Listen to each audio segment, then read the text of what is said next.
How did a collection of tech demos become one of Nintendo's best-selling series of all time? Well, to first look at how that concept came to be, we've got to look at the development of the Wii itself.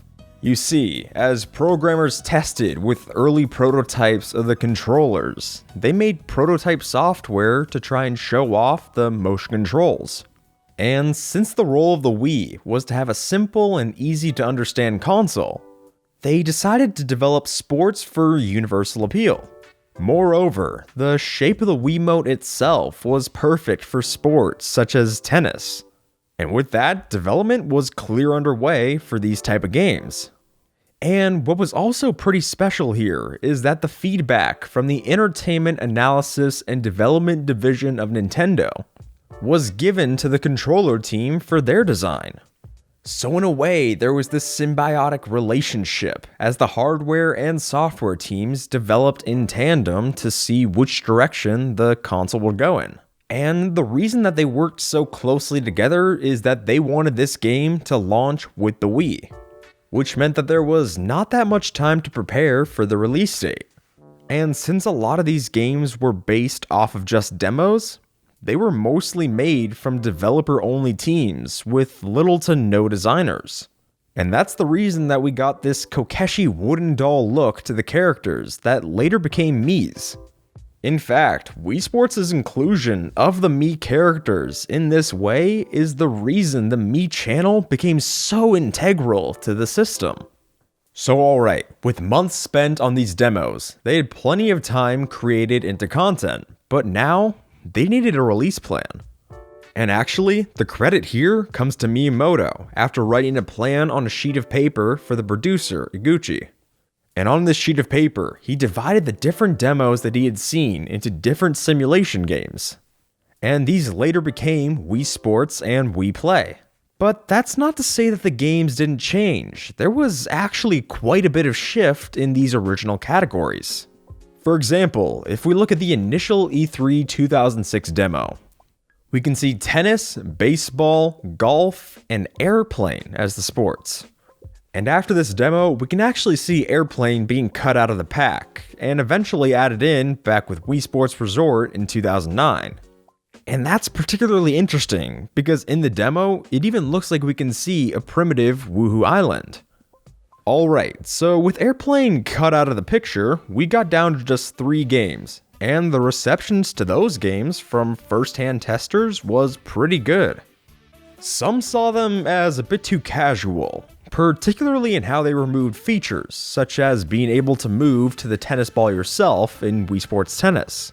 But on the whole, they were still seen as very fun, and it was very impressive the level of intricacy in the different ways you could hit the ball with your tennis racket. But that's not to say that the starting selection didn't have its issues. Baseball has varying popularity in different countries outside of the USA, which meant that the team had to decide between adding in boxing or bowling for a more global appeal. And since both of those demos showed off interesting ways to use the Wiimote, with boxing in particular showing off the nunchuck, both of them are included in the final product. Alright, so that's how the games in the disc came to be, but that still doesn't explain how it sold so much. Well, a large part there would come to the fact that it was a pack-in title for the Wii. However, for chunks of its development history, it wasn't exactly known whether it would be a package deal. When IGN interviewed Iguchi after the game's announcement, the decision was still up in the air. It would later be announced that the game would be included by Reggie Fils-Aimé only 2 months before the launch of the system. And as it turns out, it was sent with the Wii to demonstrate the point of the Wiimotes, harkening back to its demo history. And largely, this was to entice casual players to the system, because they didn't want them to feel lost by more hardcore games. By launching with a heavy emphasis on easy-to-understand gameplay, Nintendo tried hard to not drive away or confuse any of the casual market. And as it would turn out, not only did they hit that target, but they hit it extremely hard, with the game showing a massive success. 82 million units sold to date, And while granted a lot of those do come from the Wii sales, those still go hand in hand, with Wii Sports being a huge selling point for the Wii to shift units in and of itself. And while critics received the game as a great showcase of hardware, it also turned out that some of Nintendo's concerns about the hardcore market were correct. Certain folks of the community saw the games as too simplistic or unfitting for the console generation. But by that point, it didn't even matter. The train was unstoppable, and this amounted to large-scale media and pop culture presence, which meant such ridiculous examples as Conan playing tennis against Serena Williams on a 2007 episode of his show. The game was everywhere, and it was ubiquitous to find amongst households that everyone owned a copy of this game. So with such a wide-scale fame, what were the chances of a sequel? Well, as it turns out, for a while, the idea wasn't exactly on the top of Nintendo's list, with Iwata telling GameSpot in an interview that the Wii Sports 2 idea was benched for now. But all of that changed with the introduction of the Wii Motion Plus accessory, which gave new precision to how you could play. And much as we saw with the initial designs of the Wiimote from the demos, the hardware here came from the problems in designing the jogging section of the Wii Fit game. And this meant that there was a desire for a new sensor and accelerometer in the controller. As it turns out, fine-tuned movement and rotations were needed for game design. Because after all, as Miyamoto once said in regards to the original Wii Sports, using brute strength when you swing is no fun. And with the demos that came out trying to test the new accessory, we eventually saw the development of Wii Sports Resort, the 2009 sequel. And during its development, there was initially a worry about the reliance on an accessory for a sequel. Because, say for example, anyone going for a multiplayer experience might be driven away from that game due to the expense of the new tech. But all of those doubts crumbled away after seeing the millions of units shifted by Wii Fit in its success with the Wii Balance Board. The system was proven to work, and it was time to push forward with the new game. So from here, Wii Sports Resort wanted to differentiate from the sports of the original. Importantly, Miyamoto wanted to make Woohoo Island the basis for a lot of the games. And again, a lot of that emphasis on the island setting came from the idea of Wii Fit. And by fleshing out new vistas for the island to explore, it became the basis for a lot of different types of minigames. And while some of them were thrown out of the picture, such as producer Iguchi considering fishing and water slide games, many more were included just during the case of development. For example, they included golf because Miyamoto had slipped up in an interview.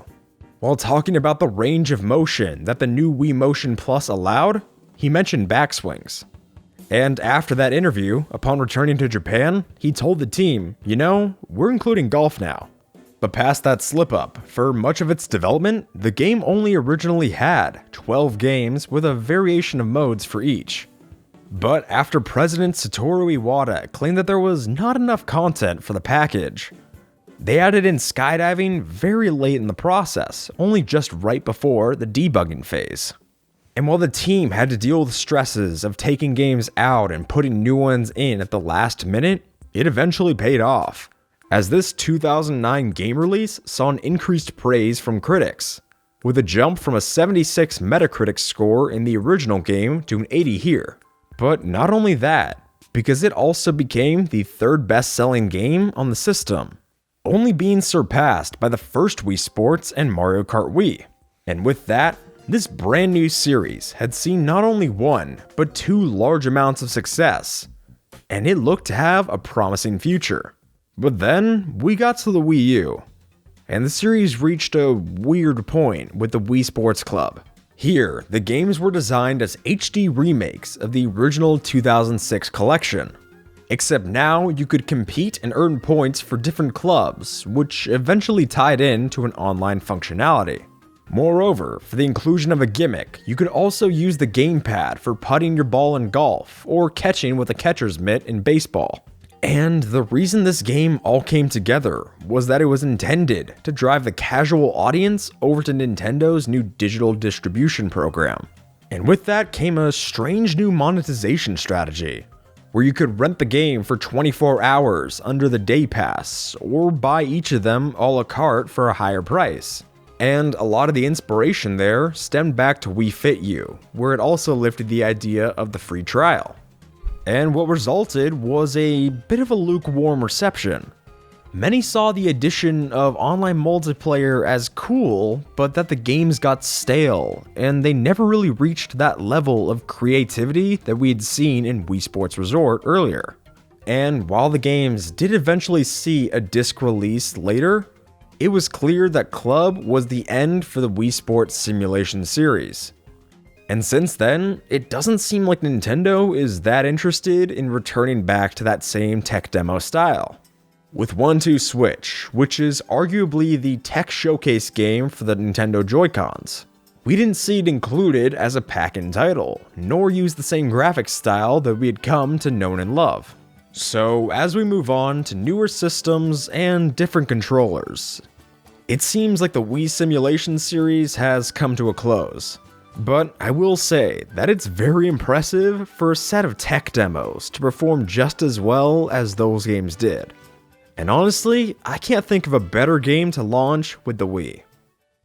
Hey there, serve this one up in the top right to see how the coinless trend got so big on YouTube. Or lob one down in the bottom right for another video. If you want to support the channel and get new videos every week, then land a hole-in-one on that subscribe. But until then, take care, and you have a good one, alright?